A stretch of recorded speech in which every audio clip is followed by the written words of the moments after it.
Raconte, Tomette, raconte. Il avait neigé tout le jour. Mais non, Geoffrey, toute la nuit. Il s'était trompé par malice. Il voulait une fois encore entendre son histoire blanche, 100 fois contée, toujours nouvelle. Il ne s'en rassasiait pas. Il faisait mine de gémir. Il demandait « Dis-moi, Tomette, comment son manteau m'a couvert? Dis-moi, il était grand comment?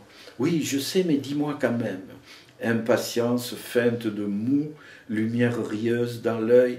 Dis-moi ces premiers mots au bord du champ de neige, s'il te plaît, Tomette, dis-moi. La nourrice riait à petits coups pointus. Elle aimait qu'il la prît ainsi. Voyez-moi ce filou, ce fripon, disait-elle. Elle l'ébouriffait, roucoulait encore. Il attirait pour elle un tabouret devant le feu. Elle prenait le temps de s'asseoir, d'étaler sur ses cuisses un torchon de ménage avec ses pommes à éplucher. Il se pelotonnait par terre, la joue posée contre son flanc, le nez dans le parfum des fruits. Il guettait la première phrase. Instant de volupté béate mêlée d'obscure exaltation. La voix de Tomette, complice, emplissait enfin la pénombre d'images aimées, familières, et derrière les yeux demi-clos de l'enfant s'allumait le rêve attendu, la sortie du bois de l'Estang, la lande blanche, le ciel bas, les toits du faubourg de Pamiers, au loin, derrière un pli de neige. Donc, le père Aymar, ce jour-là, était allé rendre visite au frère d'Arnaud Colomère, qui se mourait de diarrhée verte et ne mangeait plus que ses poux. Tu n'as pas connu sa cabane dans la clairière des Martous. Il pleuvait dedans, elle puait pire qu'une tanière d'ours. Mais tout de même pas autant que les latrines du couvent. Tais-toi donc, marchand de sornettes, sinon je ne raconte pas. Elle ne menaçait pas vraiment, il gloussait, il se renfonçait voluptueux dans sa chaleur. Elle reprenait, la langue agile et les doigts vifs parmi ses fruits. Notre maître, béni soit-il, s'était échiné à laver de pied en cap le pauvre triste.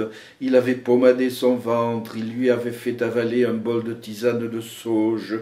Il s'était donné bien du mal, sans souci de sa propre vie, comme il fait toujours, tout prieur qu'il est, auprès des pauvres gens qu'il appelle au secours, qu'ils aient ou non leur sou d'au bol pour le salaire du bon Dieu, que Notre-Dame le protège. Arnaud l'avait raccompagné. C'était bien la moindre des choses, des loups rôdés, c'était l'hiver. Les voilà donc emmitouflés qui sortent de l'abri du bois. Que voit-il au loin sur la plaine, entre la neige et les nuages, quelques corbeaux qui tournaillaient. Et sous les corbeaux, un enfant.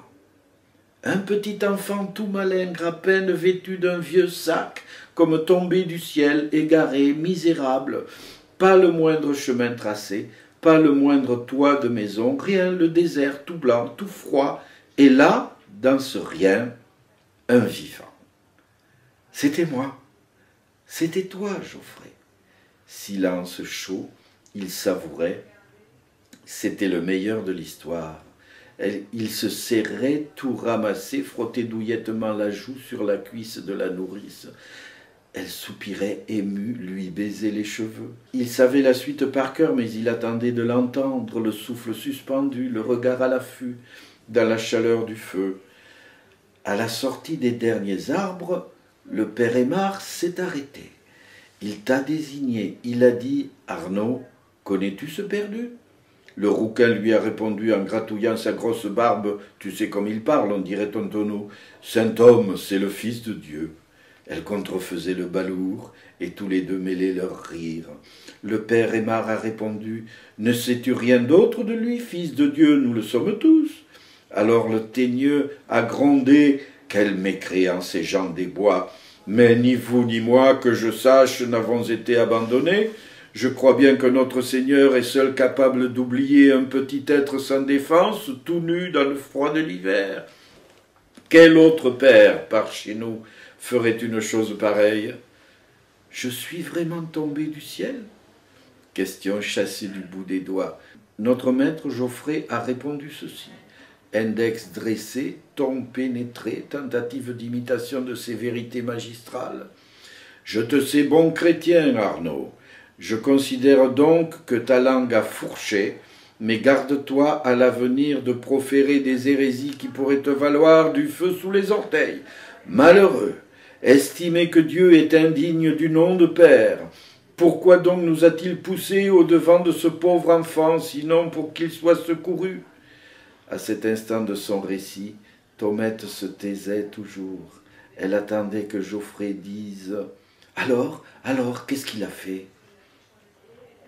Il a planté là, sous son arbre, ce gros bougre de bûcheron, et il s'en est venu vers toi, de son grand pas, les bras ouverts. Il t'a soulevé de la neige, il t'a serré dans son manteau. Toi, tu t'es noué à son cou, et tu as cessé de trembler. Il m'a porté ici, chez toi. Il m'a dit « Regarde, ma bonne, Dieu m'a confié cet enfant, je veillerai donc sur sa vie. Tu seras sa mère nourrice. Tu l'aimeras comme le frère de ton propre fils, Alexis. Tu étais, quand tu m'es venu, plus chétif qu'un poulet plumé, mais quelle lumière dans l'œil. Tu aurais fait fondre l'hiver. Quel âge avais-tu? 4, 5 ans. Tu n'avais ni père ni mère. Ton bienfaiteur, le lendemain, dans l'église de son couvent, t'a baptisé du nom du saint que l'on fêtait ce jour béni, où tu as rencontré cet homme. N'oublie jamais, jamais cela, qui t'a sauvé des crocs des loups. Voilà l'histoire, mon Geoffrey.